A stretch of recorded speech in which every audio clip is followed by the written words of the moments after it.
Well, today is the 22nd of September. It is actually 6:30 in the morning. I'm stuck in a traffic jam a block away from my house because some accident somewhere, and just what a mess. So I thought I would take this time while I'm just trying to get home to get a cup of coffee before I really start my day. Yeah, I wanted to touch on something I think is really it's kind of important, I guess. It's very important. It has to do with the flood of illegals into this country and the ramifications long term.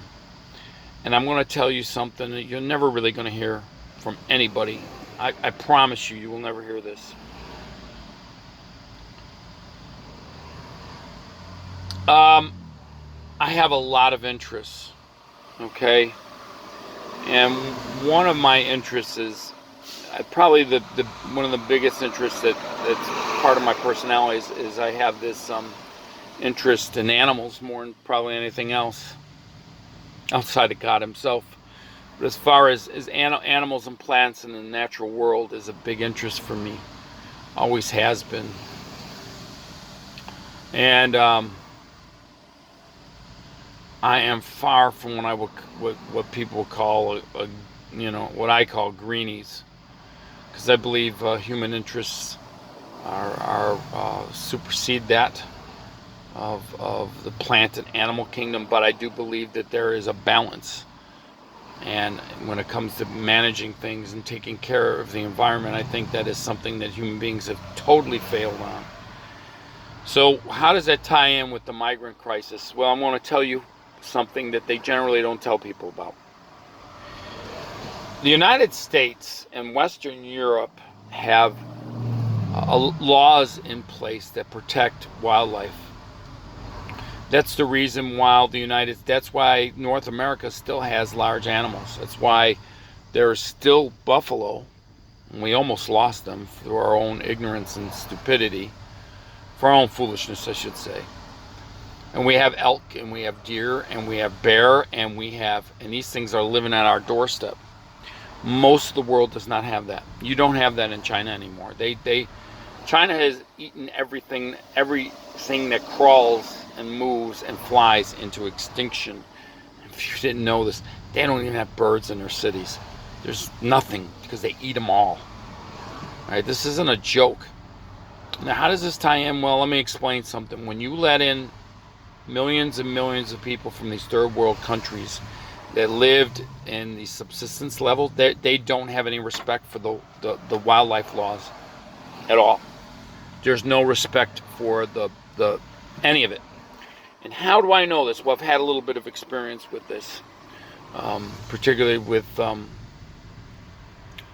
game wardens and game wardens, conservation police.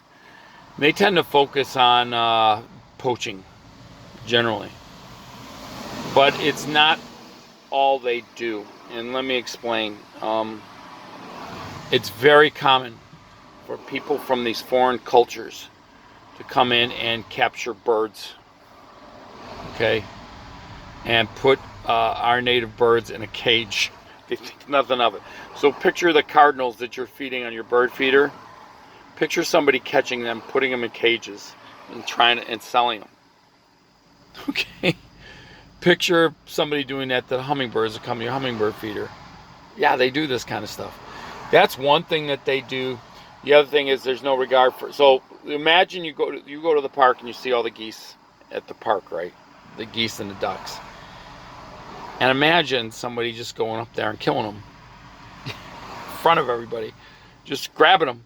Just killing them, clubbing them to death, throwing them in a bag, and walking home with them. They do this too, okay? But you're not going to hear about this. You don't hear about it. They don't talk about it. It doesn't make the news. You are going to see total disregard for these laws in regard to wildlife. They'll be able to get away with it. It's just another thing. And I guess one of the things that angers me probably about this more than anything else, when I think about the long-term consequences of letting in millions and millions of people who are not citizens of this country, is they're coming from other cultures that don't respect the laws and things that were laid down in this country, starting about, like it or not, the United States does have a type of a culture to it. But we were always considered a nation of laws and laws that governed us, right? And a lot of these laws that we have do not necessarily agree with the cultures of the people that come in, right? So you're going to end up with a huge, huge problem. And here's the other interesting thing about this. They have to put all these non-English speaking people into all of our major metropolitan areas. They have to put them in areas where there's an infrastructure set up to deal with them. That's not going to happen in suburban areas. Okay? They got to put them in places where they can walk or use public transportation to get to the services that they need. You're not going to get that in rural communities, and you sure the hell ain't going to get that in a lot of suburban communities, because a lot of suburban communities don't have public transit. So and this is just my advice, if you live in an area that has buses, public transit like that, I would leave. I would move away from all of these urban centers, because they are going to turn into a mess that you can't possibly imagine. And let me explain why. They are housing these migrants in the undesirable areas of every major city, meaning the Black and Hispanic neighborhoods. All the rich white people do not want these people in their neighborhoods, and they are not going to tolerate them in there. And because they have money and because they have influence, they're going to push none of these migrants are going to be in their areas. They're all going to put them down into the areas where all the Black people and Hispanic people live. And if you don't think that's not going to cause a cultural clash, you have no idea what's coming. And it's already starting to happen. I don't know what you see on your local news. I try to really reduce my consumption of news, but I see it where I live. In the major metropolitan place where I live, what's going on there. And that's one of the things. The local residents are furious. There's like an uprising. I've never seen Black people get so upset, to be honest, about what they're doing to their neighborhoods. And it's going to cause huge problems. It's going to cause huge problems. They already got crappy schools as it is, and now you're going to introduce a whole bunch of people that don't speak English.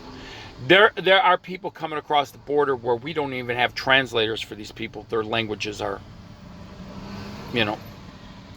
So the cultural repercussions, the societal ramifications in our nation are going to be catastrophic.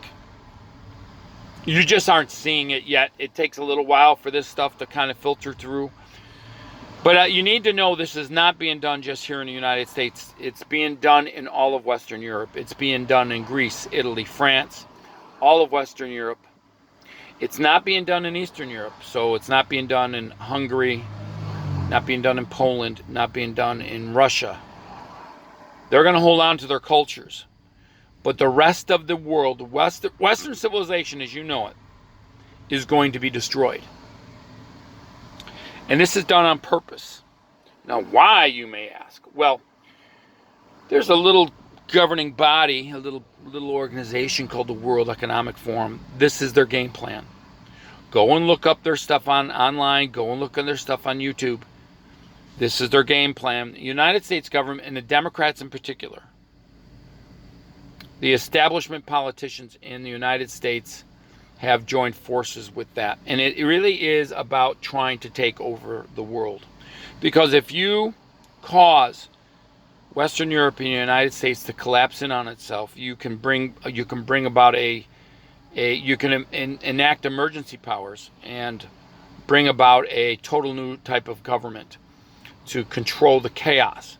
Because you have to have chaos and have an emergency to gain control and power. It's an old trick. Hitler did this. Hitler did this. That's how Hitler gained power. He took power illegally by using an Emergency Powers Act. You're already starting to see little hints of this happening in the United States here. You had a governor in New Mexico this past week that said, invoked an Emergency Powers Act to try to take away people's right to bear arms. She's saying it was an emergency. This is an old tactic. And what I think they're trying to do is they're trying to goad a certain percentage of Americans, particularly gun owners, who had enough.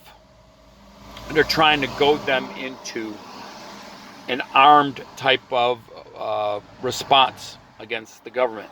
They tried it with the January, that they tried that. It didn't work out the way they wanted to. They really miscalculated what was going to happen there. So they tried to spin it as best as they can. But don't think for a minute that that's not what is going on, because this is what's going on. It's about collapsing Western civilization as we know it and rebuilding an authoritarian type of government based on the premise that the human race is going to go extinct if we don't do something about how we live, based on the whole idea that the weather patterns on the globe. And I am not a person that believes in man-made you know what. Why? Because, and I'm not an evolutionist, but I will talk in terms of evolutionary terms in a way because people can identify with that. But if the Earth is billions of years old and you look at what they think they know, and I'm saying think because I don't think you can go look back millions of years in time and come up with an idea of what the climate was like, okay, to a degree. So if you if you believe the narrative that they spit out, that you have various times on the planet that were hotter, warmer, colder, drier, wetter. At one time, most of the Earth was supposedly a tropical rainforest. Another time, the Earth was what they call the snowball. I mean, there were supposedly 4 ice ages. Okay, following that logic, you got a whole bunch of people now who say, "Oh, we're all going to die." The latest headline I saw was there's the temperatures are going to change to the point where it's not going to be sustainable for humans. That is a huge joke. Because truth be told, humans thrive in warm climates, not cold. But, I can go through a lot of reasons with my basic understanding of science to tell you why this is nonsense. And I don't have to be a scientist to do it. I just when you realize that the majority of people don't have a basis in understanding how some scientific principles work, it's easy to manipulate people and scare them. And that's what they're doing. Let's scare the children so the children don't. Everything is about this. It's about gaining control. It's about reducing the world's population. It's about wanting to cause chaos in stable countries that are wealthy because they've managed their resources properly. The reason the United States has been wealthy is because we've managed resources. We didn't do it all properly, real well at first, but it's like anything that goes on and time goes on, we enact laws to do things properly. I believe that you can extract minerals out of the ground safely. I believe we can extract oil out of the ground safely. I believe we can do all these things with just proper regulation and not going crazy with this stuff. But in the end, to get back, not to get too far off, this is just a tactic to destabilize a culture. And if you really, really, really pay attention, you'll see what I'm talking about. Pay attention to your local news. See what's going on in New York. Right? Notice, the smart thing would be if Texas sent busloads of migrants to San Francisco. You want to see a real shit show? Boy, oh boy. But our country's starting to collapse. This is like the waning days of the Roman Empire. There's a lot of similarities. And if it does, and I can't see how it's not, if it does, you're going to see a lot of turmoil. And the people that are going to come on top are going to be the ones that are really aggressive. Because that's what happens.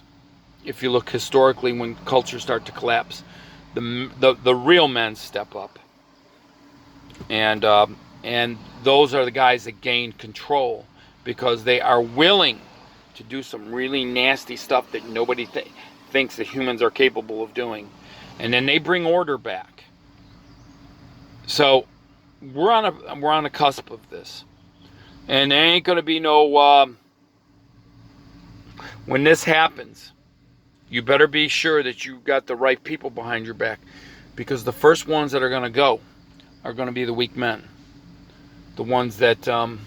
and weak men come in a lot of flavors. And there's a lot of them in our urban centers. A lot of them. I put it this way, in liberal cities, there's a lot of them. The ones that, they're going to find themselves on the end of a... Let's just see that they're going to find themselves on dangling from very thick twine from something. And these poorer neighborhoods in these major cities are going to rise up, and the men there ain't going to have any. They are not going to be playing games. And there's another principle I'll touch on, and I'll let you all go because I'm at the 17-minute mark.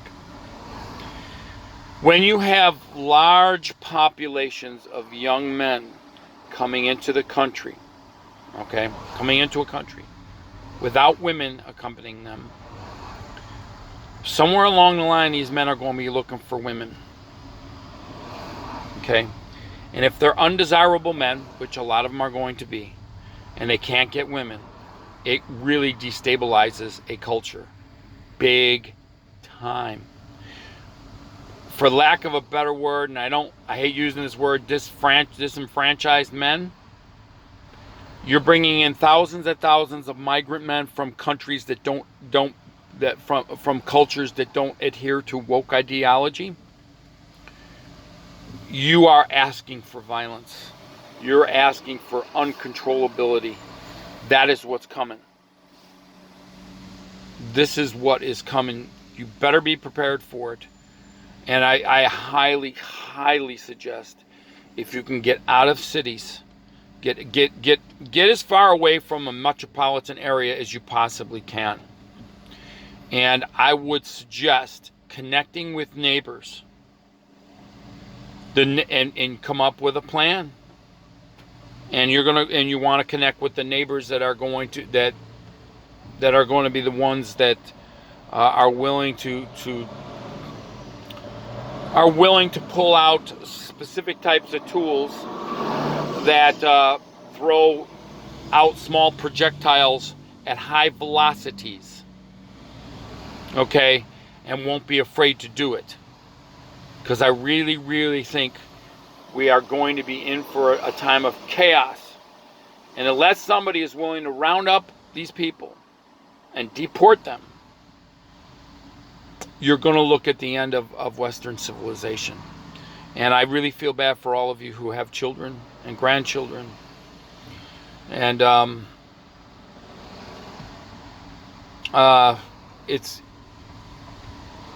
these are going to be really difficult times. So I'm just throwing it out there.